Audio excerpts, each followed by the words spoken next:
Don't get questions. Shh. I'd like to welcome you all to the debate today. It is me and Azat and Jared and Sarah and Sydney. We will be doing the unification of North and South Korea. Me and Azat will be doing the pro and they will be doing the con. And yeah.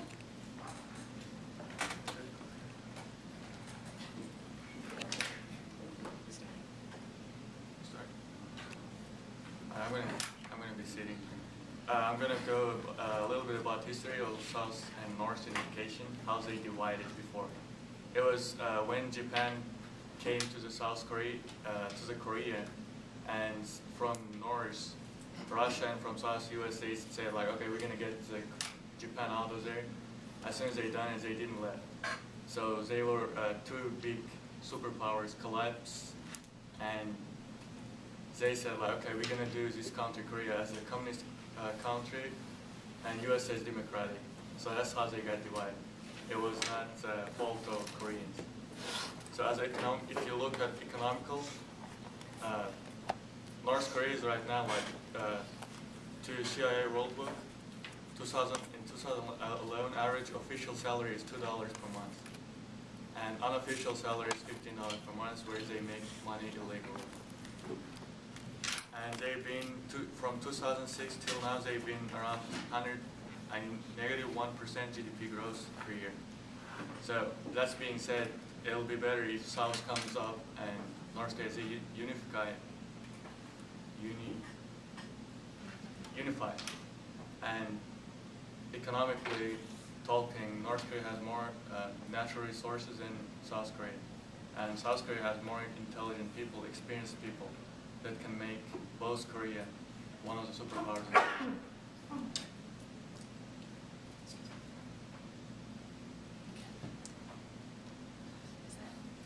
Okay. So a lot of people are really skeptical that North and South can reunite successfully, and although at first the short-term results could be fairly negative, it will eventually be really beneficial to both in the long term. Think about North Korea has all the natural resources, while South Korea has a great education system and technology and quite a stable economy. So bringing those two together, it will become very beneficial for the two. And with the military, there will be much less money spent on military alone because it's not the constant threat of these people at your borders are going to attack. And with the whole nuclear situation, that would also help prevent a nuclear war that would completely start World War III, I believe. Right now, North Korea has about 10-year mandatory service, which is also not helpful to the economy at all because then the military basically takes up so much of their lives so they can't help the economy in any way. For a perfect example that unification is totally possible is East and West Germany. They were separated communist with Russia and then the Allied forces, specifically America, in the West, and the East was in a state of poverty, they were trying to escape, and then the West was really working on their economy, and they were soon one of the best economies again in the world, and they worked through all of their destruction from World War II. And then when they finally came back together again, the two cultures converged, and they basically learned to work together again, and look at Germany now. They are once again basically, in Europe, they're holding everything together. They have one of the strongest economies, and I think it's pretty much the same example as with Korea right now. If you combine the two, North and South, they will work, and I think it would be very beneficial to both.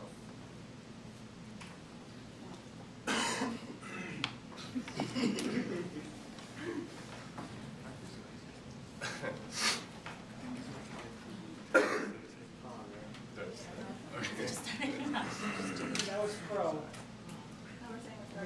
Okay. Yeah. I'm going to start with the cons. While North and South Korean governments have made strong efforts towards reunification, they held summit talks. A previous president had a sunshine policy where they're more open to reunification. Realistically, I believe reunification is too much of a distant reach for it to be possible. A lot of past issues that caused their splits still remain within the people today. A lot of it has to deal with the rise of communism that started during the Japanese occupational period. There's still a lot of hostility going on now. There was a sinking of a ship called the ROKS Chona, and there was the bombardment of an island as far as 2 years ago, which isn't that very long at all. It's just that the problem with the two Koreas reuniting is that there's still so much problems and hostilities that reuniting seems almost impossible. If you guys didn't know, Korea was occupied by Japan in the early 20th century when they were rising as an imperial power. And during this time, a lot of communist movements became popular all across the world, including Korea itself. There are two parties basically during this period. Was that one of them was the gradualists, where they felt eventually they would be liberated from Japan, so they benefited from the rule, and the other was the nationalists, where they took up a lot of communist followings because they viewed it as the best way to liberate themselves from Japan. And it was the split between these people that eventually caused them to be split when Japan eventually left after the conclusion of World War II.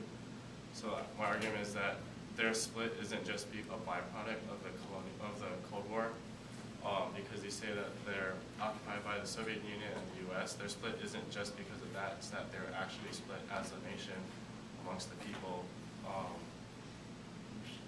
over the last 100 years.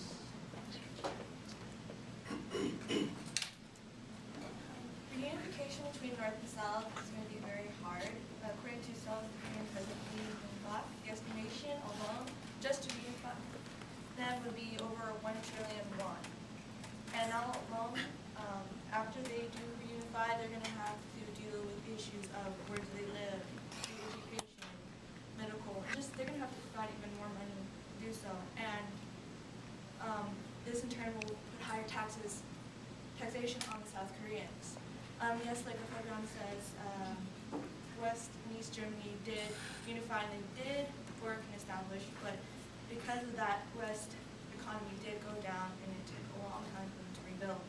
Not only that, political-wise, if North Korea does not accept democratic principles, then they're not going to live in harmony. They may share bloodline, but they have two different mindsets. And as one Korean student stated, why should you pair up a tiger with a dove? It's just not going to work. Unless North Korea is willing to make changes, then they're just going to have so many clashes in their government and their people. Thank you.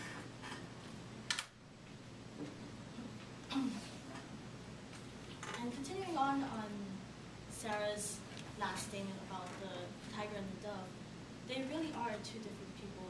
When they get together, there's a society clash or a culture clash. So I'm going to be talking about the North Koreans' perspective in living in South Korea now.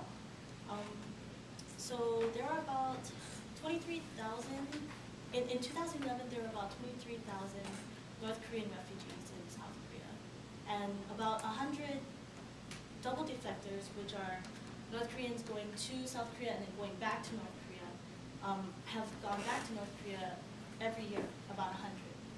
And they're often used in press conferences in North Korea to strike fear in North Koreans' hearts. So they talk about the horrors of living in South Korea, which isn't far from the truth of what they explained.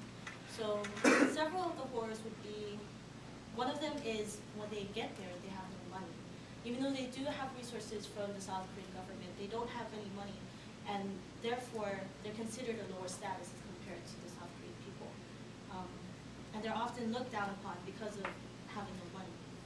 Another thing is that they're unemployable, so that means that because they don't have any skills to work, labor skills, or they don't have any,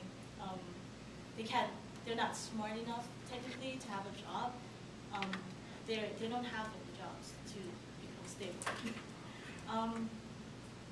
Another thing is that dating is difficult. That may not seem very, very important or relevant, but when you live in another country, and if you want to stay there, you should. Dating is difficult because of a language barrier and they also have to get approval by parents and also no jobs. So needs for